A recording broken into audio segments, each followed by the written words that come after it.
Welcome to Ask An Innovator, guys. I'm super excited to have Celine here. Watch out, this is going to be an amazing interview. Today we have a diva by design. Celine Fisk is the presiding grande dame of North Coast interior design, the art of design, or the design by art. As you know, on this show, we love to take risks. We love the risk taker and the dream maker. Celine exemplifies these two ingredients. So let's get into this mix of money and magic. Let's take this room and make it yours. Thank you for allowing Celine and I into your home and into your interior design. Celine, welcome to the show. I'm super excited to have you. Okay, let's dive right into it. What is your favorite thing and your least favorite thing about being a cutting-edge interior designer in Thunder Bay? My favorite thing. That was quite the introduction, by the way. Oh yeah, thanks. Yeah, thank you. I had fun writing it this morning. High five on that one. Yeah, awesome. We can high five. Totally high five. It's funny, I know a lot of great women designers in town, and I'm like, ooh, and I'm the diva. You know? The diva, the grande dame. That was quite the compliment. You. Thank you. Yeah. My favorite thing about what I do? In Thunder Bay. Operating a business in Thunder Bay.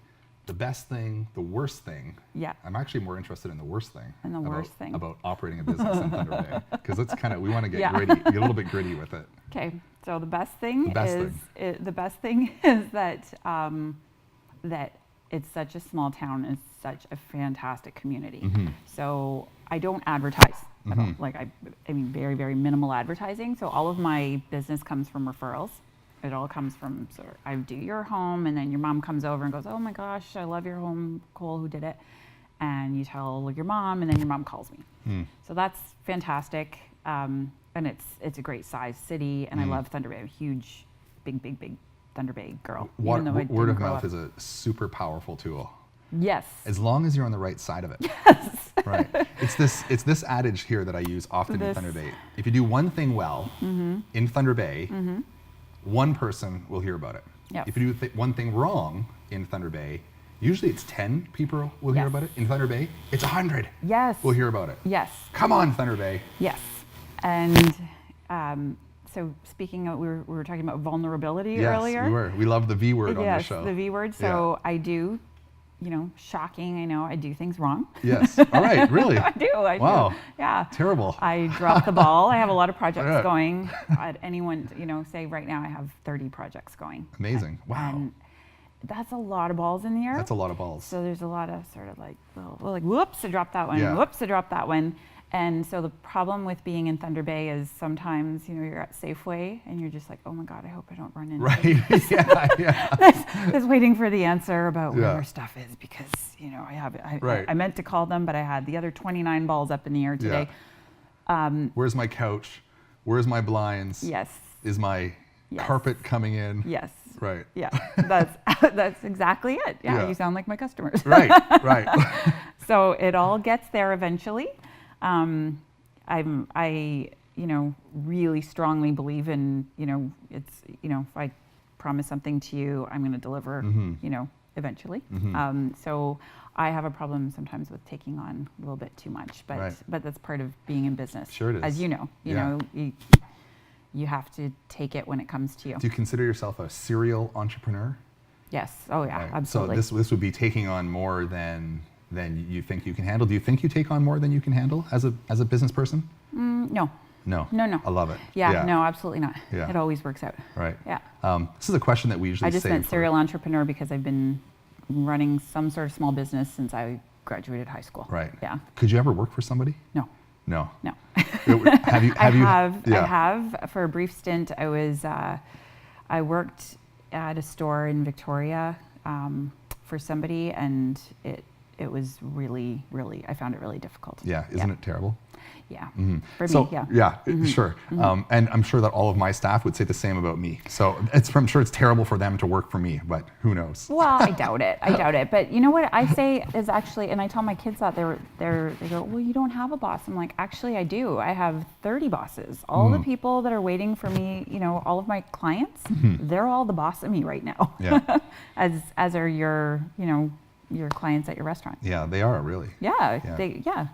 They're Customer service is such a brutally important component and expectations for service. Never mind the product that you're providing, but the service behind that product. And that's, as business people, don't you think that's really the place that we can really make the difference? I mean, that defines a rug or a couch or blinds or a layout or a design. Yeah. I mean, a lot of people can do that. It's just how you add value to that experience for people is the service is really the service, and that's why I go on most of my deliveries because it's sort of delivery and setup and installation, and that goes back to it's a book that I got about the business of interior design when I was going to school when I lived in Tucson, and the book one huge portion of the book is about installation day and how crucial it is that you go there and that things go smoothly, because that's sort of like, here you go, here's this thing that you've paid me a lot of money for, and I'm not going to just send Joe Schmo to go deliver it and sort of hope it all goes well and hear from you in a week and you're telling me that the drawer handle's sticky or something. I don't go on every single delivery, obviously I can't, but at some point I have to show up. And I have to be there. You have to show up. You have to opt in. Yeah, and then go, you know what? I meant for that chair to go sort of be tweaked a little bit this way. And that's what people are paying me for. Value. You mentioned mistakes, and we love the word. We talked about vulnerability. We're already talking about mistakes. Scott Adams, who is an interior designer, I found a quote about creativity and mistakes. So creativity is allowing yourself to make mistakes. Design is knowing which ones to keep. Yes. It's kind of neat. Yeah. Mistakes are blessings in a lot of ways, and we talked about this off camera about learning from mistakes. You're able to learn from your mistakes? Yes. Yeah. Oh yeah, yeah, have to. Yeah. It's amazing.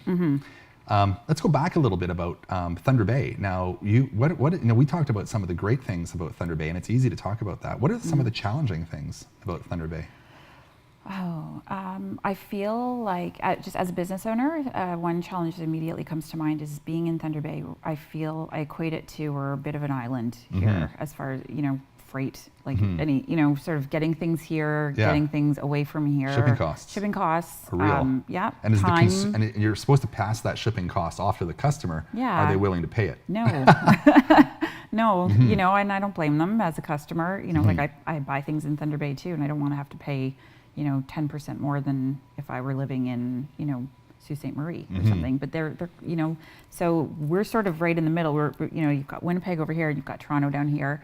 So even when I'm trying to open a new account with somebody with a new sofa company or something, they don't know who to put me with, because they're like, well, Thunder Bay, so you're not really you don't sort of here, and I don't know, we don't really have a Northern Ontario person, because we're really isolated up here. We are kind of rather isolated. When we come back from the break, we're going to talk a little bit more about isolation. We already dove into mistakes, vulnerability already. We already dropped the V word on the show. We love vulnerability. We're already into vulnerability. Usually in the first segment, we just talk about kind of who, where, why, where did you come from? We're diving deep. This is the whole idea of the show. I am faulted. Right? Is diving deep into the mind of innovation. Celine Fisk. We'll be right back. Stay with us.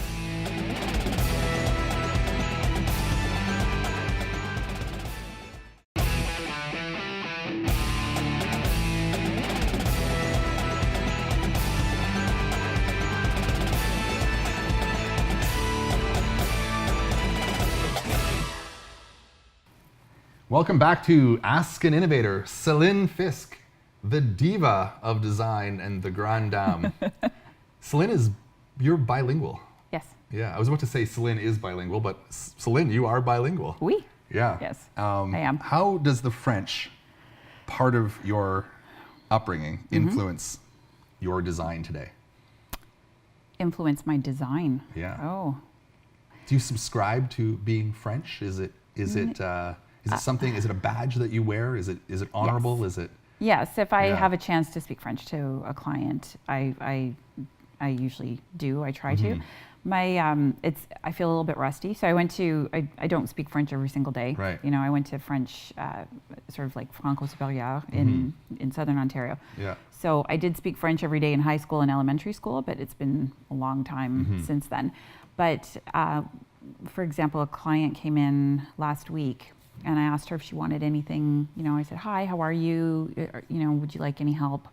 And she said, "No, thank you." And then she goes, "No, I'm just looking." And I detected a French accent. And so I said, "Parlez-vous français?" And immediately she turned around and she said, "Mais oui, je parle français." And she started she said, "I'm looking for wallpaper and I'm looking for this and I'm new to Thunder Bay and I just moved here from Montreal and I don't know where all the stores are." And like she had quite a bit to say. So it went from "No, thank you, I don't need help" to a home visit and what color paint should I do. Isn't that amazing? It was amazing. That common ground. Yeah, and she really, as far as I can tell, she really is not comfortable at all speaking English and would have likely had a hard, I don't know, I don't want to speak for other stores in town, but I'm guessing would have had a hard time finding somebody to help her with what she's looking for. I bring up, and I started this segment talking about the French component of your existence due to the fact that I think French is the language of love in so many different ways. French, for me, is the foundation of a lot of my success in food. I say without the French, I wouldn't have a job. The French are the culinary creators in the entire world. It's the foundation of all food. And I was just kind of wondering if it was the foundation of design. In some ways. I guess it would be, and it would be in a lot of ways. And it's funny that you French say that. painters. Well, I went to Paris in 2010, and we went to the marché aux puces, like the flea market. Yeah.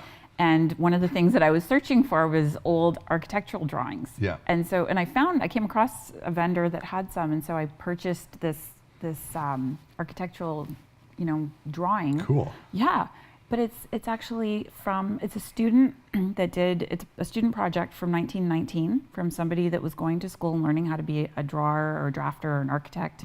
And it's different line weights for pencils, because when you're learning how to draw, there's, if you're doing the outline of something or if you're drawing lead or, cement, there are different sort of ways to sketch it. And so that's what this is. It's somebody, some probably 20-year-old. Where is this piece today? It's in my store. Is it framed? No, I want to get it framed. Yeah. It's really, really pretty. Right. Yeah. Do you mind if I asked what you paid for it? Oh my God, like $1. Like $1? Yeah.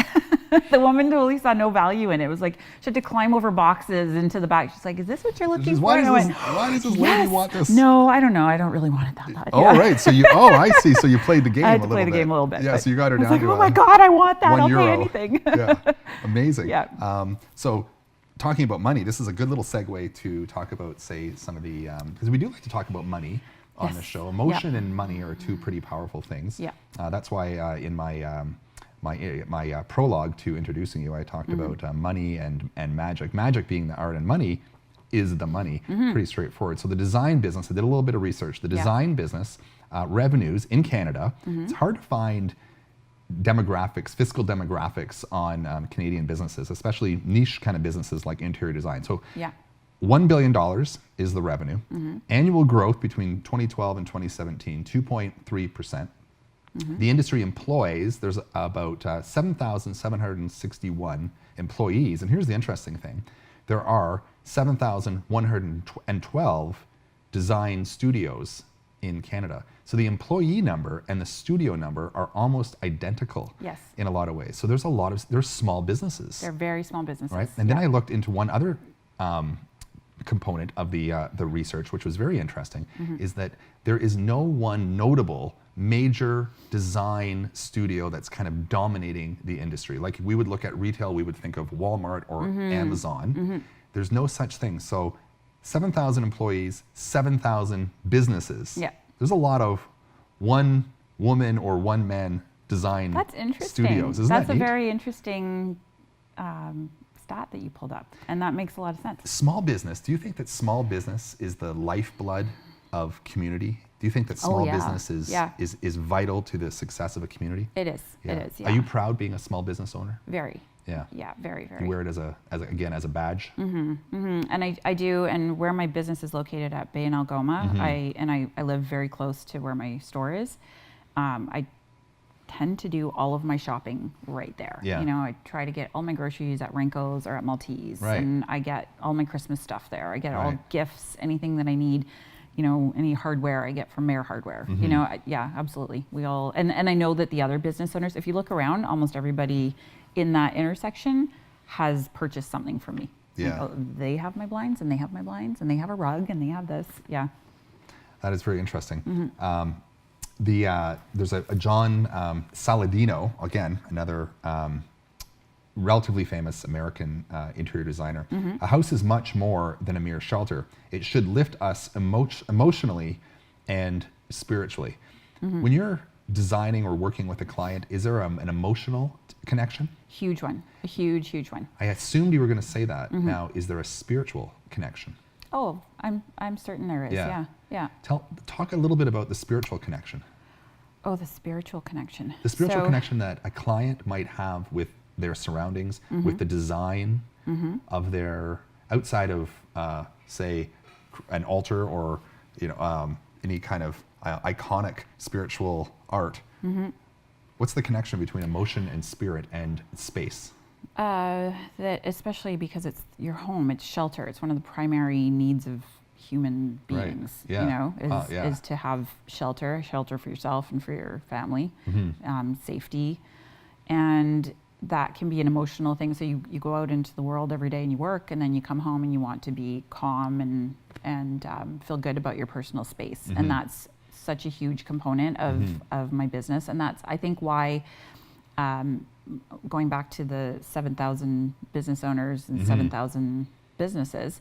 So I have to develop a relationship with each client and ask a lot of questions about what it is that they expect from their home. Not expect from their home, but how they want to feel about their home, and also how much do they want to spend. So going back to money, you know, that's one of the first questions that comes up, just because then I'm not wasting my time or their time, and I'm helping them to get what it is that they want Is a space therapeutic? So we talked about the emotional, we talk often about emotional health, spirituality as a major component to anyone's health. Is a space therapeutic? Would you say you could treat, would you go as far as, there's art as therapy. Would you say that your space, your design is therapy? Yes. Yeah. So I just read an article this morning about the new Salvation Army they just broke ground on, and I was thinking about that, and I was thinking they've got the old one. I think they said is an old sort of dilapidated hotel that was purchased in 1971, and I thought that's not the greatest. You know, the people who find themselves having to live in a shelter are not already at the best place emotionally, I'm sure, or spiritually, and. I was happy to hear that they're building this new building. So I thought, okay, fantastic. So it's going to be, it'll be lighter, it'll be cleaner, it'll be, it will likely lift the spirit a little bit. Lifting the spirit. I feel lighter. I feel cleaner. We're going to be right back. Celine Fisk dropping some science on design. Be right back.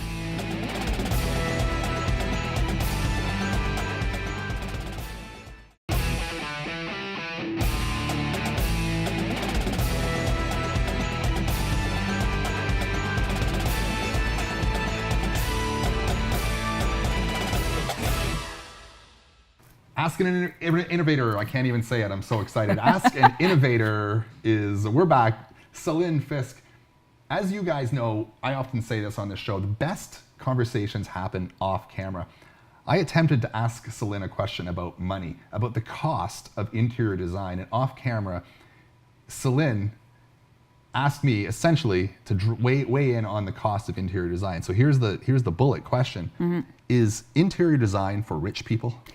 Absolutely not. Okay, I love it. I thought you were just going to say absolutely. Oh no, absolutely not. No, and if I saw that if I approached my business as in, I'm only going to sell to people, who have abundant income. Yeah. I would be successful. I wouldn't be as successful as I am. I love it. So every single person that walks in the door, I have to, and it's just something I was taught by my parents, and just sort of my family. But I have to, not make assumptions about their income level or what they're in for, because I'm always, if I did, I would always be shocked by, who's going to buy something and who's not, and how much they're willing to spend.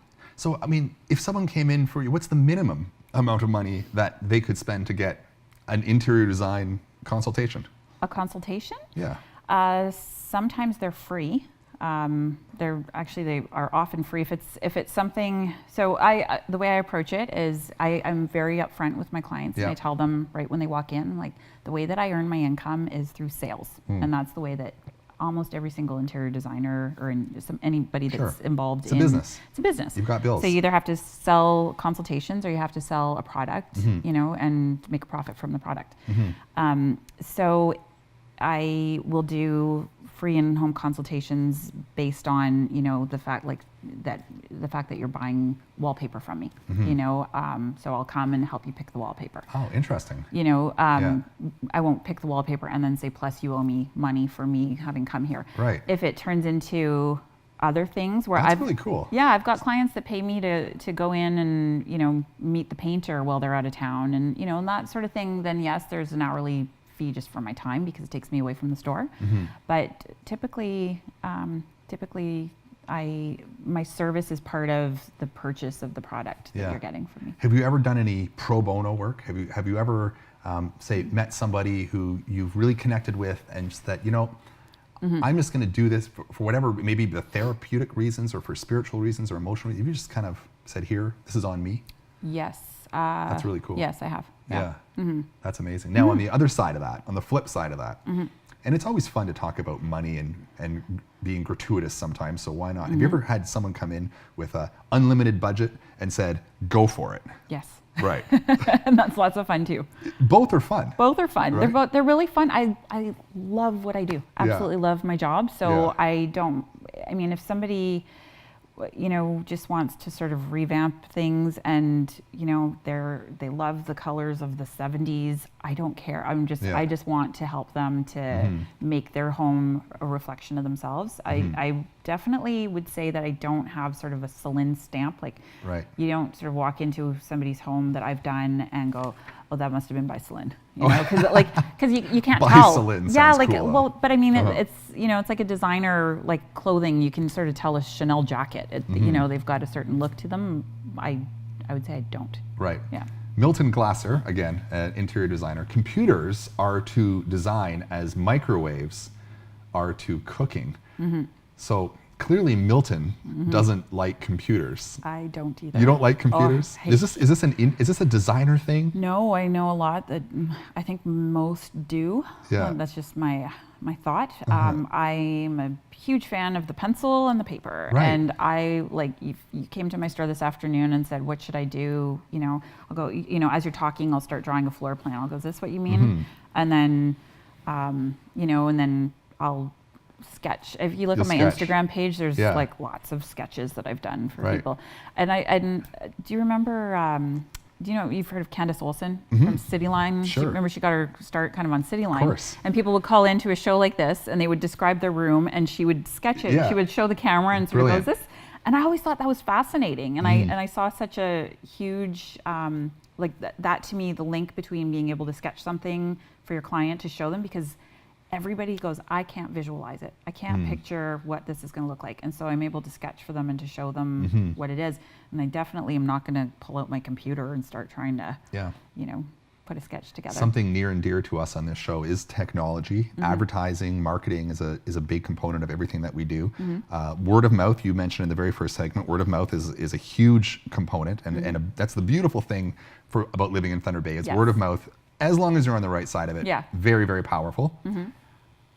Cell phones, Instagram, Twitter, Snapchat, WhatsApp. I could keep going. Do you use it all? Do you use one of them? Do you use none of it? I use I use my cell phone all the time. Yeah. In fact, I ordered new business cards this morning, and one of the things that I thought, I don't know if I should do this, but I'm going to put my cell phone number on my cards. Oh, right.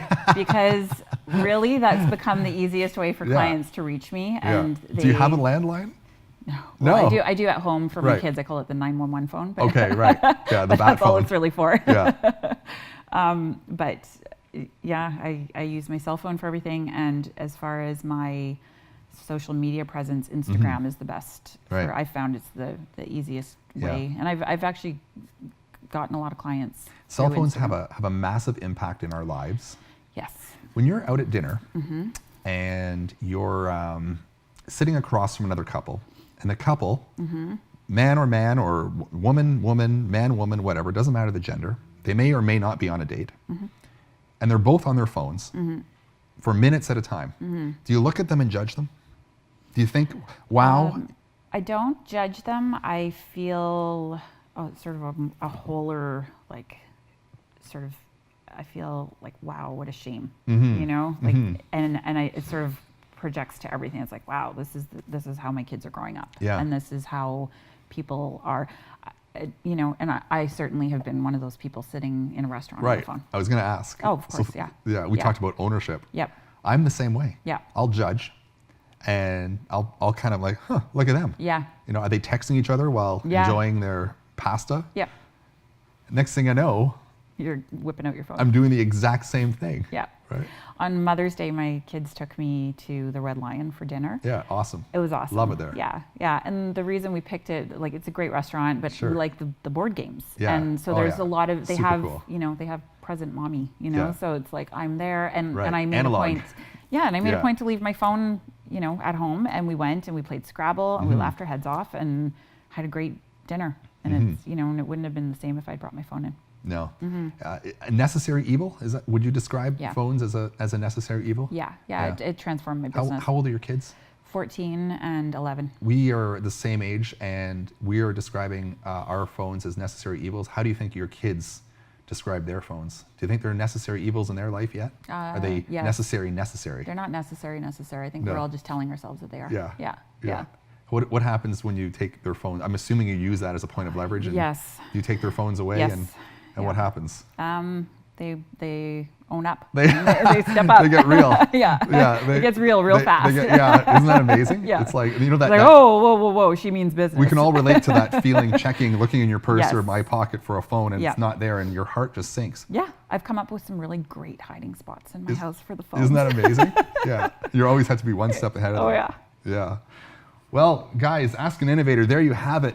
Perfect in every way, as if it was thought out and designed, or was it? Or was it just two inspired people talking about life in chairs? Was it art or was it design? It doesn't really matter. What does is this: did you gain inspiration from Celine's story? Do you want to go out and innovate? Do you realize that people like Celine are the lifeblood of any community and its economy? So get your blood flowing and create art. Design something. Go out, be courageous, be inspired, because I know that I'm super inspired right now. I'm going to go out and innovate. Celine's going to, I almost did it. Celine's going to go out and innovate. You can too. Thanks for being on the show. Thank you so much, Cole.